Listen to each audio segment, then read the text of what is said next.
Alors cette photo, c'est la première illustration graphique que mon père avait fait de son hôtel. Donc vous avez une pirogue mélanésienne là, qui fait face à l'hôtel de mon père. On voit le restaurant et les deux bungalows, mais il y en avait plus dans une cocoterie.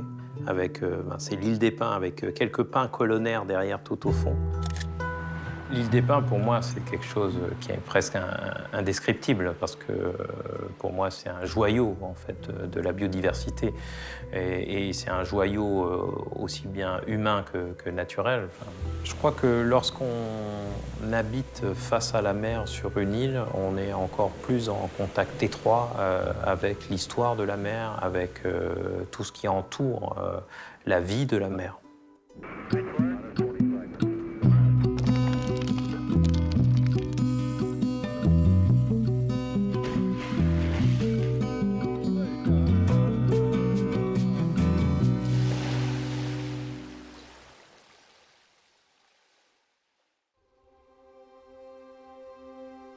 En 1979, un Titi parisien originaire de la porte de Clignancourt et une javanaise de Nouvelle-Calédonie font un pari fou. Construire de leurs propres mains le premier hôtel de l'île des Pins. Dans leur bagage, ils emmènent le petit Sébastien, qui se fait très vite à sa nouvelle vie sur ce bout de paradis perdu dans l'océan Pacifique. Mais à 13 ans, le jeune garçon est envoyé en métropole pour poursuivre ses études. Aujourd'hui, il se souvient avec nostalgie de ses années d'insouciance sur cette île à la croisée des cultures où l'océan règne en maître.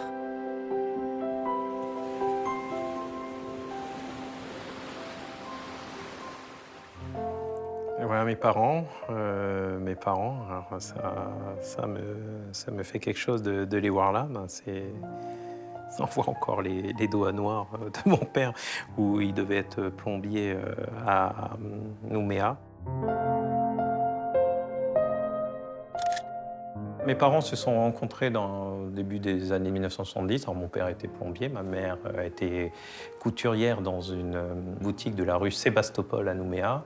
Mon père a essayé dur d'approcher ma mère plusieurs fois, donc je sais qu'il y a eu plusieurs lapins qui ont été posés de mémoire. Et puis bon, voilà, un jour ça s'est fait.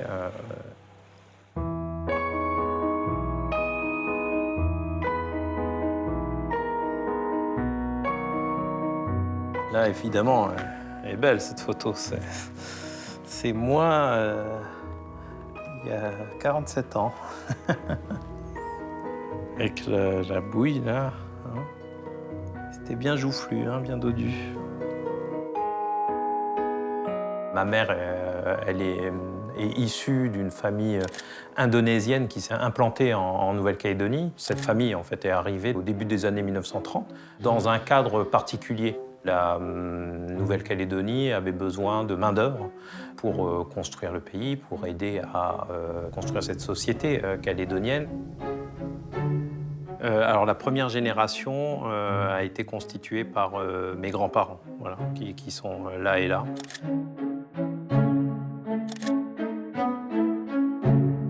Et là, vous avez leurs enfants, dont ma mère dans le bras de ma grand-mère, de sa mère. Mon père s'est toujours ouvert, a été toujours transparent sur son arrivée en Nouvelle-Calédonie. Ce qui lui a plu, c'est que, comme c'était quelqu'un de très travailleur, c'est que finalement, dans début des années 70, il est arrivé un moment, au début du boom du nickel, et le pouvoir d'achat qu'il avait à Paris était bien moindre que celui qu'il avait découvert en Nouvelle-Calédonie. C'est quelqu'un qui aimait effectivement construire, enfin je pense que bâtir des choses, très, très fort dans le gros œuvre, peut-être un peu moins dans les finitions. Mon père, Hulk, qui transporte les tables de bungalow en bungalow.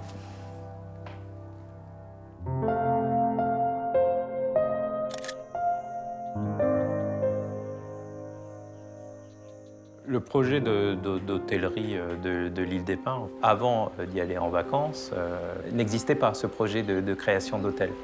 Donc on y allait en vacances, et puis à un moment, mon père a glissé, il s'est dit, mais c'est un paradis sur Terre, hein.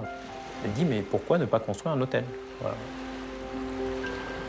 donc mon père a jeté cette idée, mais voilà, sans forcément se dire qu'elle aboutirait. Mais voilà. Et puis finalement, 3 ans après, alors que le projet s'était évanoui de lui-même, on entend frapper à la porte. Alors enfin, voilà, on se dit, mais qui est venu voilà, frapper à la porte? Et finalement, c'était des personnes de l'île des Pins, enfin de la famille Apikawa, qui se sont dit, tiens, nous avons réfléchi, donc durant 3 ans, et nous sommes tous d'accord pour que tu viennes construire l'hôtel. Et mon père me l'a dit plusieurs fois. Enfin, il a dit, mais j'avais complètement évacué cette idée. Alors, il faut bien comprendre que l'île des Pins, c'est pas un endroit comme les autres. Enfin, voilà. Il n'y a pas de titre de propriété, il n'y a pas de cadastre. On est dans une société mélanésienne, kanak, où lorsqu'il s'agit de prendre une décision, la décision, elle n'est valable que si les autorités coutumières de la petite chefferie, de la grande chefferie, hein, fortiori le petit chef et le grand chef, sont d'accord.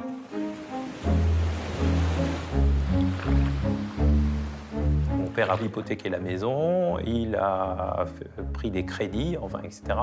Et il est parti à l'aventure à l'île des Pins.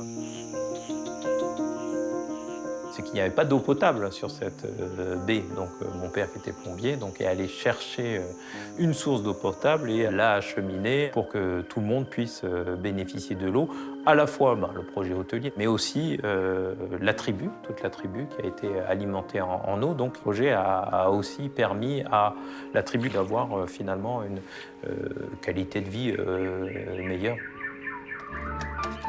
Et on est parti de 6, 9, après 12, 18. Enfin, on a grandi jusqu'à une trentaine de bungalows. Donc, il fallait apporter à l'île des Pins des matériaux de construction, parce que construire quelque chose en dur, qui puisse résister aux cyclones, qui puisse résister à toutes les intempéries qui peuvent arriver. Parce que vous avez un cyclone, vous avez des grandes vagues, alors des vents qui soufflent très fort, et des grandes vagues qui viennent s'échouer lorsque vous êtes face à la mer. Hein.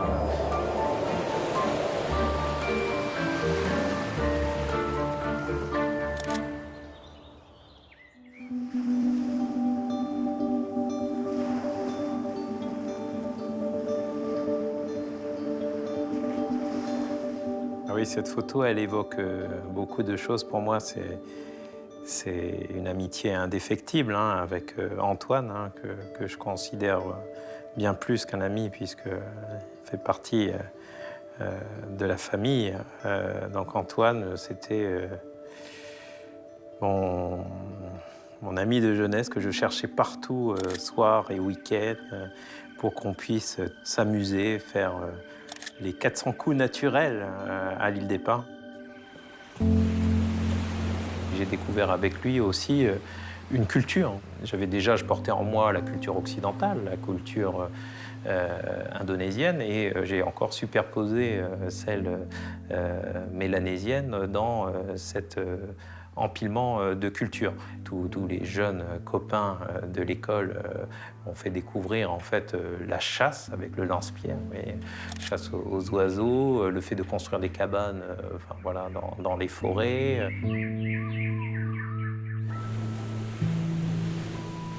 Quand on est face à la mer, on est face à l'océan Pacifique et voilà, on est face au plus grand réservoir de poissons et de langoustes de l'océan. C'est le thon pêché devant l'hôtel. Cette photo, elle date de 1982. Cette photo, on est allé jusqu'à Vao, au village, pour couper des tranches de mécois pour le partager à tout le monde, de thon, le mécois de l'île des Pins. Et là, on me voit 82, mon père, Antoine et moi.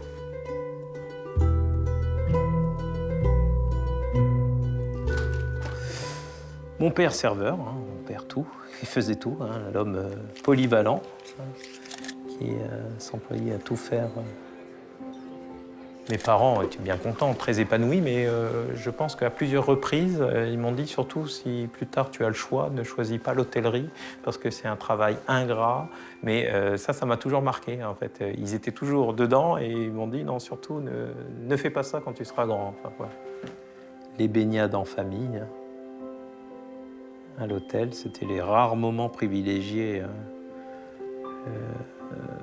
Je pense que le meilleur moment, là où on était le moins embêté, c'était juste après le déjeuner. Entre le déjeuner et 16h, 17h, le premier départ pour l'aéroport, enfin des clients qui devaient quitter en fait, l'hôtel.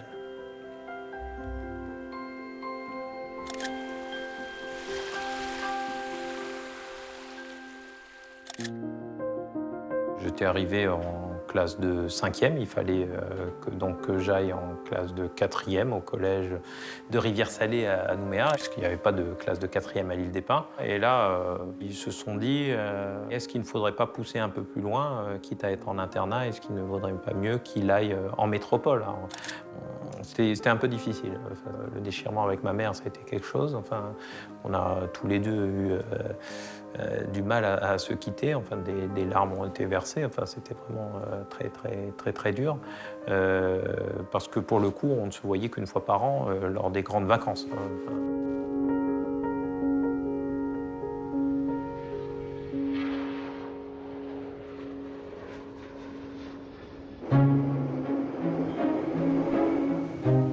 et puis, arriver en métropole, ça fait un peu un Indien dans la ville. Hein. Vous arrivez sur une 5 voies de Roissy-Charles de Gaulle jusqu'à Paris où les gens s'invectivent, alors que vous quittez un endroit où tous les gens se respectent profondément et ici, vous êtes dans une autre ambiance.